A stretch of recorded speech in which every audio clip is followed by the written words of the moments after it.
ఉత్తరాంధ్రలో తెలుగుదేశం పార్టీకి big shock తగిలే అవకాశాలు కనిపిస్తున్నాయి. ఆ పార్టీ సీనియర్ లీడర్ మాజీ మంత్రి బండారు సత్యనారాయణ వైసీపీ నేతలతో టచ్లోకి వెళ్లినట్లు తెలుస్తోంది. పెందుర్తి నుంచి తను లేదా తన కొడుకు అప్పలనాయుడును బరిలోకి దింపాలని ప్లాన్ చేసుకున్నారు బండారు. కానీ పొత్తులో భాగంగా పెందుర్తి సీట్ను జనసేనకు కేటాయించడంతో ఆయన తీవ్ర అసంతృప్తిలో ఉన్నారని సమాచారం.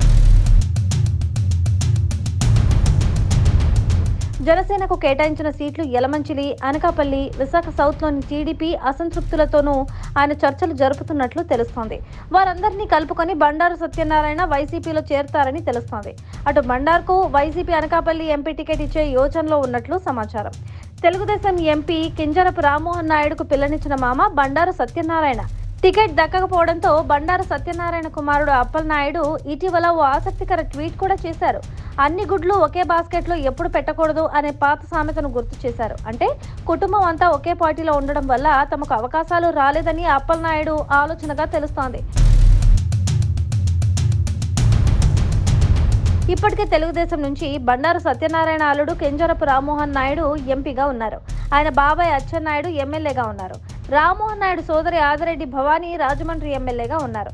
దీంతో తమకు అవకాశం మిస్ అయిందనే భావనలో బండారు ఫ్యామిలీ ఉందని సమాచారం.